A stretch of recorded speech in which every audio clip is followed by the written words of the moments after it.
Testing, 1, 2, 3.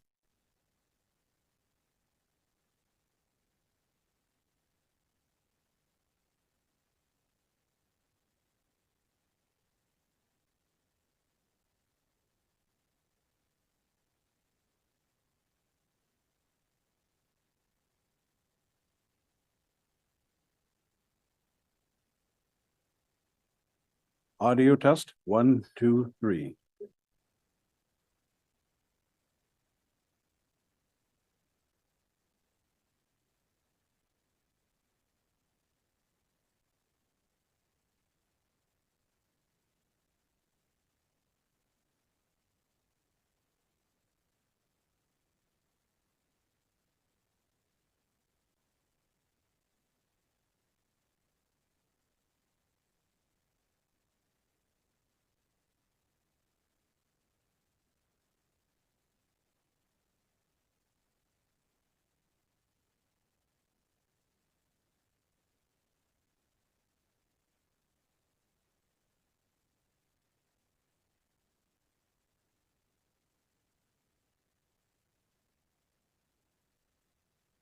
Audio test, 1, 2, 3.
Councillor Kavanaugh, Present. Councillor King, Here. Councillor Lowe. Here. Councillor Plount. Councillor Schroster, Here. Vice Chair Bradley. Here. Chair Dudas. Je présente. You have quorum, Chair. Merci beaucoup. We have not received any declarations of interest for the confirmation of the minutes from Tuesday, June 27th, 2023. Is this item carried? Carried. Carried. In respect to responses to inquiry, we do have 4.1, which is safety at City of Ottawa beaches. Is this item received, or did anyone want to just lift this to the agenda? Received? Received. Item 5.1, we have the Ottawa Community Housing Corporation mortgage refinancing 2023-2024. We don't have a presentation on this, and we do not have any motions or delegations. Did anyone have any questions in respect to this item? Councillor Kavanaugh. Thank you, Chair. No questions, but just a thank you to the City of Ottawa and the cooperation between Ottawa Community Housing on the refinancing. This is very important. This is about rebuilding and bringing up to date many of the older buildings that are on the Ottawa Community Housing sites. And I appreciate the work together on this project. Thank you. Wonderful. Thank you very much. Councillor Kavanaugh, who's also the chair for Ottawa Community Housing. Councillor Troster, you have a question. Yeah, thank you so much. I really appreciate receiving this update. We have about 15,000 residents who live in OCH housing in Somerset Ward. And a lot of the buildings, as we know, are in significant disrepair. OCH inherited a lot of buildings from the province 20, 30 years ago, a lot that are in really rough shape. I'm just wondering, I don't know who can answer this question, but broadly speaking, would the refinancing of these specific buildings help fund repair in all OCH properties or just the ones that are being refinanced? Do we have someone here from OCH? Thank you. Thank you, Okay. Madam Chair. I believe that the refinancing, if approved, will then be applied globally to the portfolios that are prioritized based on repair need. And we can confirm that in writing to you. Okay, that's great, because I can think of a short list in my head, although it's glad to see Marion do a place on that list. So thank you so much. Wonderful. Seeing no further questions, is this item carried? Carried. Wonderful. Item 6.1 is the Community Partnership Capital Grants Program Annual Report. We have no motions, nor do we have a presentation. Does anyone have any questions in respect to this item? Oh, Councillor King. No questions, Chair, but I just wanted to really express my thanks to some of the resident groups that made applications, primarily in my ward, for improvements, capital improvements to projects, including the Rockcliffe Park Foundation, who's looking to renovate the Village Green Centennial Garden, which is a jewel. So they want to restore that back to the state that it was in 1967, as well as the Manor Park Community Council, who is working with Ski Heritage East to establish a trailhead at their new community space. So I really wanted to thank staff for all their work, and also the community for all the work that they put in terms of applications and design work, and really looking to expand community space in Rideau Rockcliffe. Appreciate it.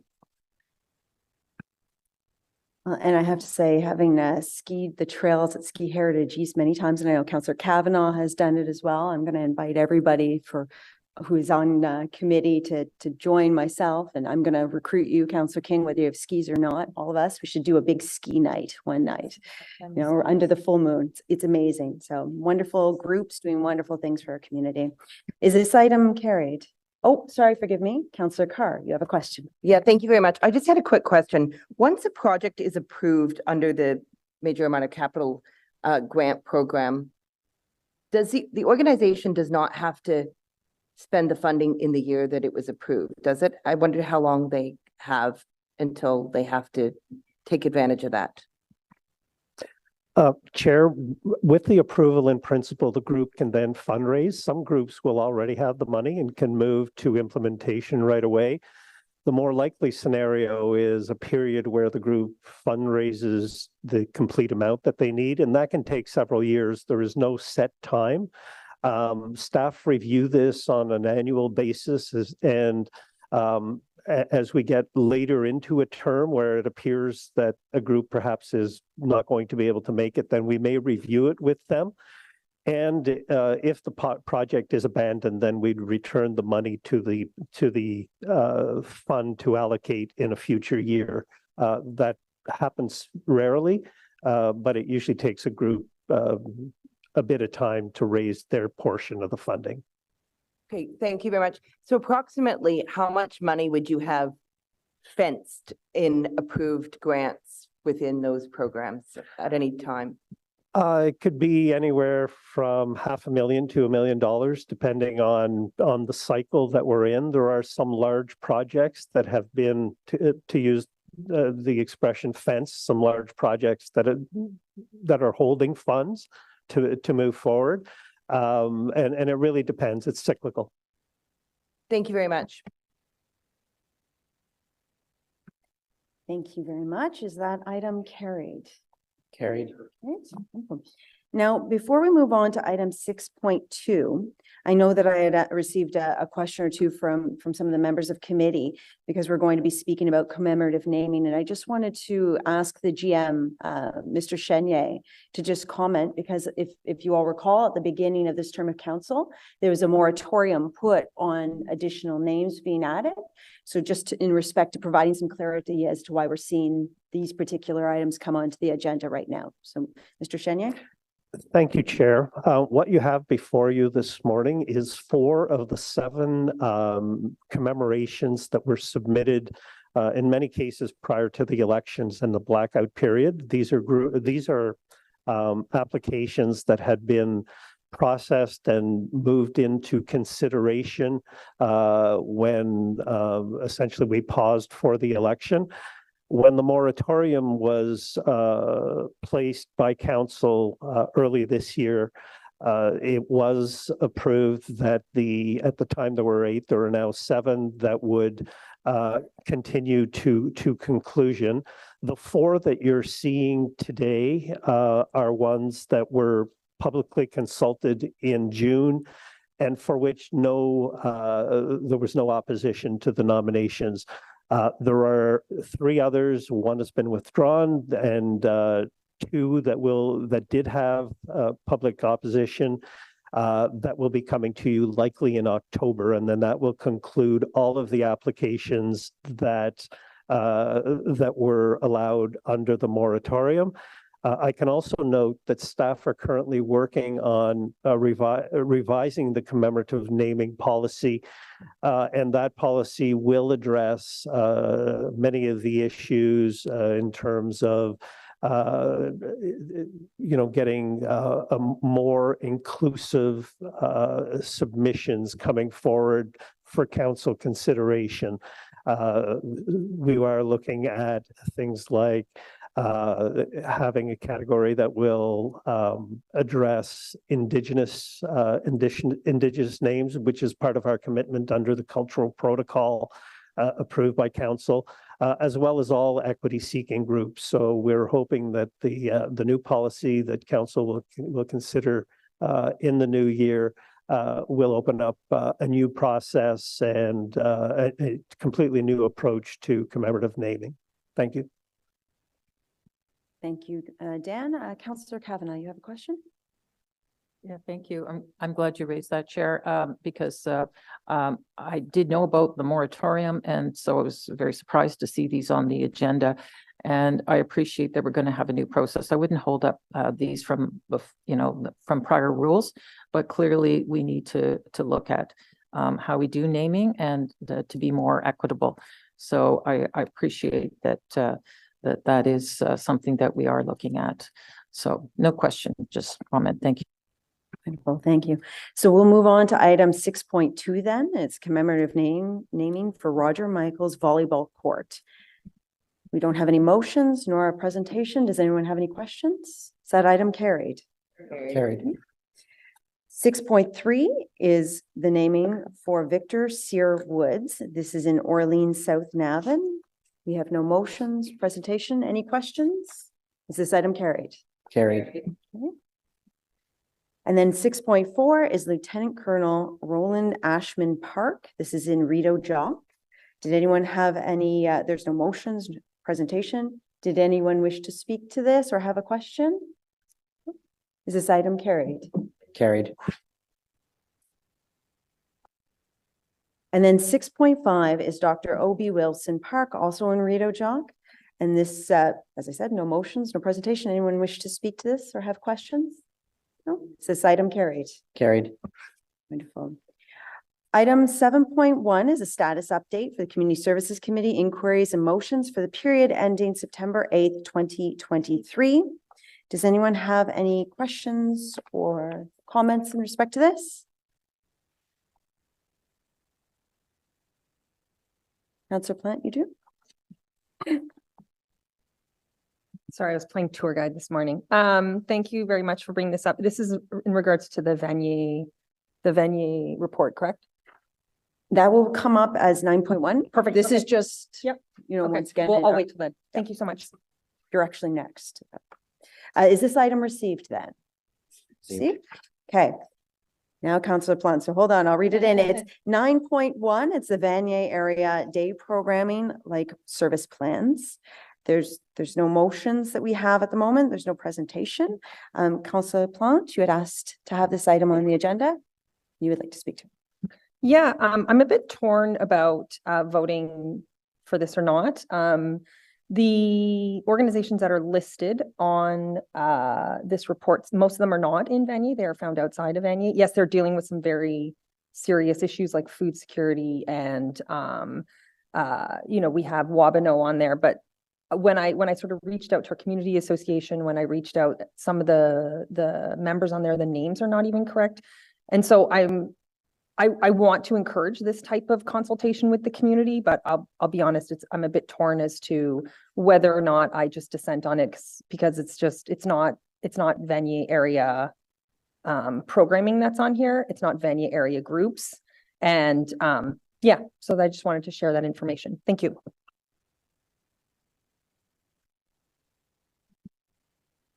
Prior to moving to Councillor Troster, just for clarity, my understanding is we aren't voting on this. This was an item that was added to the agenda for discussion purposes. So I just wanted to provide some clarity for all members. But I also wanted Clara Friere to just comment on this because I understand that the working group that was put together, there's the opportunity for members to, maybe you can comment, Clara. Thank you, Chair. So this group was formed as a result of our leaving and closing down respite centers as part of our COVID-19 response. So the transition out of respite centers involved a working group, a public advisory group to support us in making those decisions appropriately. When we were moving to Vanier, we reached out to organizations in the Vanier area, inviting them to the working group. Moving forward, and I've assured the ward councillor that a membership review can be conducted, will be conducted, and we will ensure that anyone who wants to participate on the Vanier working group can participate on the Vanier working group in terms of community associations and other organizations.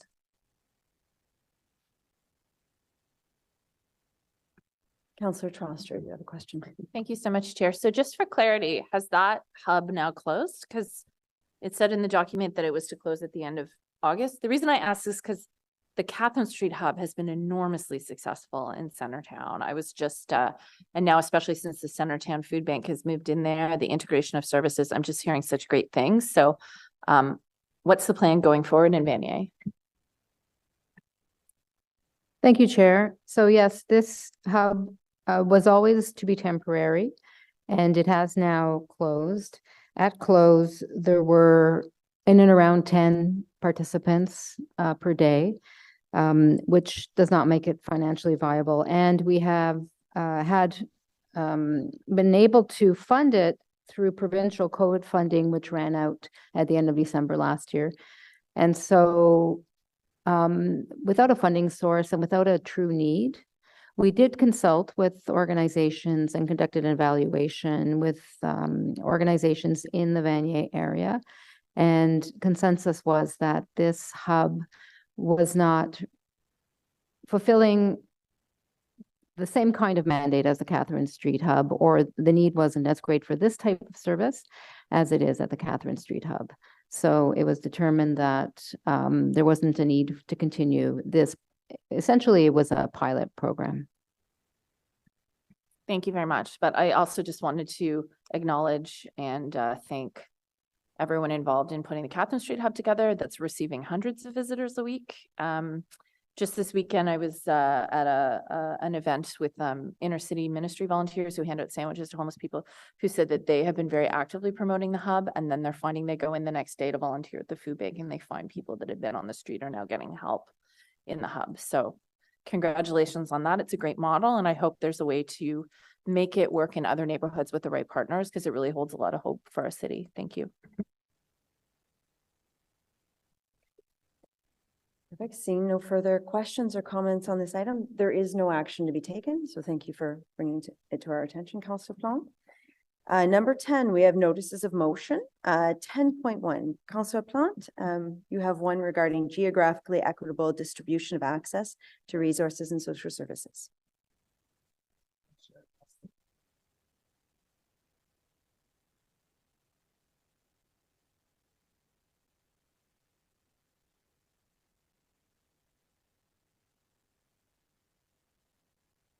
Thank you. Whereas Ottawa has 729 shelter beds for single men and women experiencing homelessness, many of which are found in Ward 12, and whereas Ottawa has 145 rooms in the permanent shelter system for families experiencing homelessness, whereas our existing resources are in very high demand and new emergency shelter spaces could serve as temporary response in the event of emergencies, including severe weather, floods, power outages, refugee resettlement, and rent evictions. And whereas the National Shelter Study found that people who identify as Indigenous are overrepresented in our shelter system. Whereas precarious housing is also a concern, as many neighborhoods rank high on indicators of economic and social disadvantage.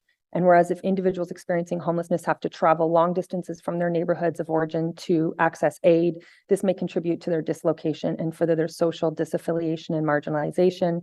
And whereas the City of Ottawa unveiled in 2023 integrated transition to housing plan on June 27, 2023, which includes investments such as the purchase of a property on Kilbourne Place to build social housing units and the supportive housing units for people experiencing homelessness. And whereas this planned new housing and the current economic situation, inflation, labor shortages, and the housing crisis are signs that we cannot rely on the available housing stock in Ward 12 or recreation facilities to create a more compassionate society.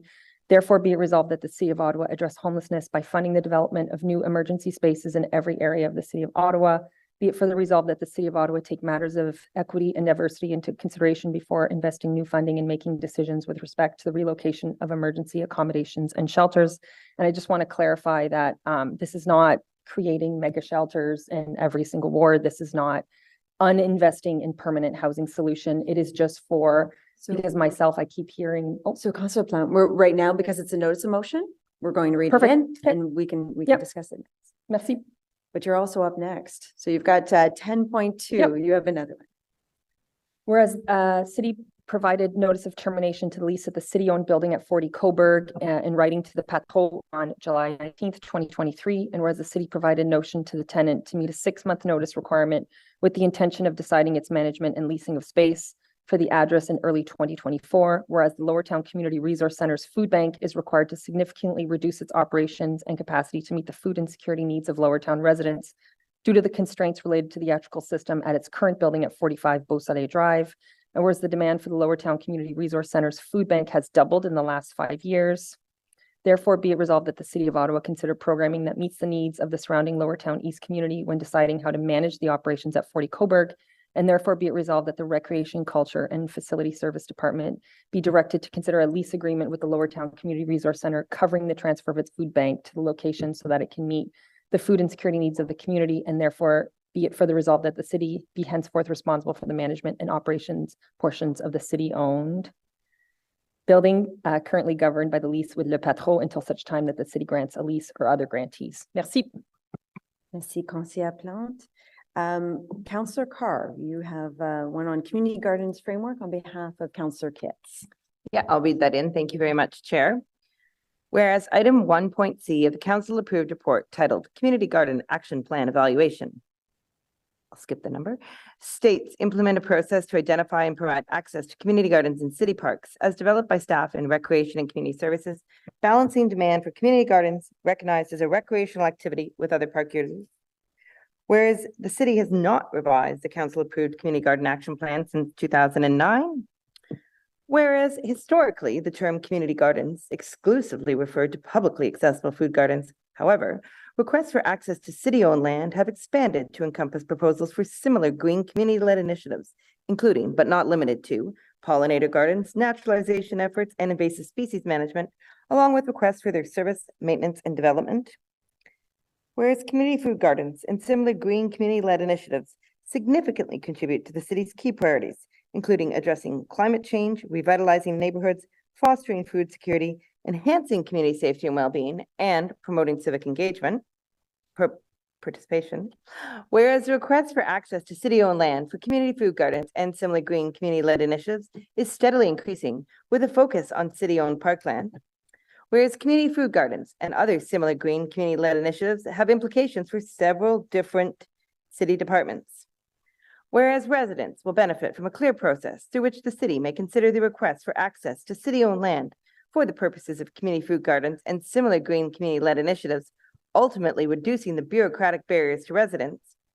Therefore, be it resolved that the Community Services Committee recommend that Council direct the Recreation, Cultural Facilities Services Department and the Community and Social Services Department in partnership with the Planning, Real Estate and Economic Development Department and Public Works Department to conduct a comprehensive review and develop an update to the Community Garden Action Plan with formal recommendations on processes, scope, lead, and necessary resources for considering and facilitating community gardens and similar green community-led initiatives on city-owned land.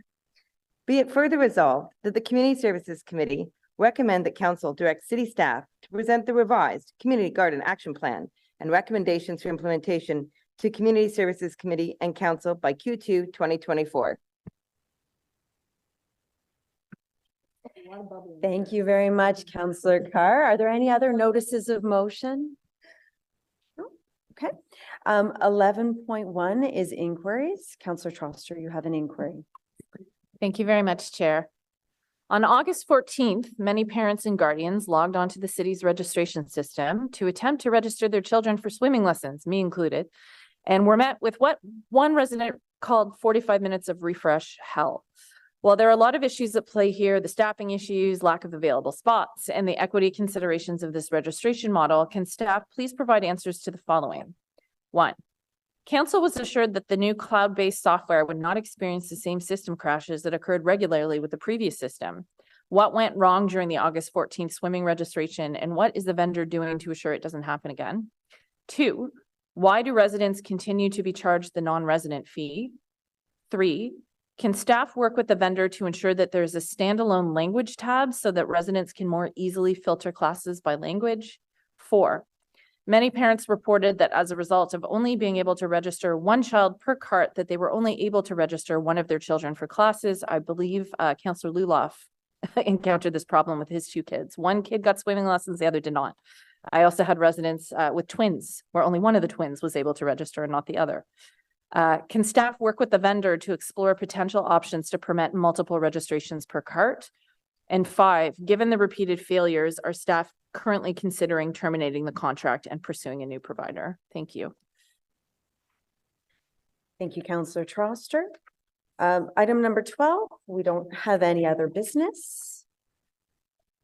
And item number 13, adjournment. Our next meeting is October 24th, 2023. Is adjournment carried? Carried. All right. Thank you so much. We are adjourned.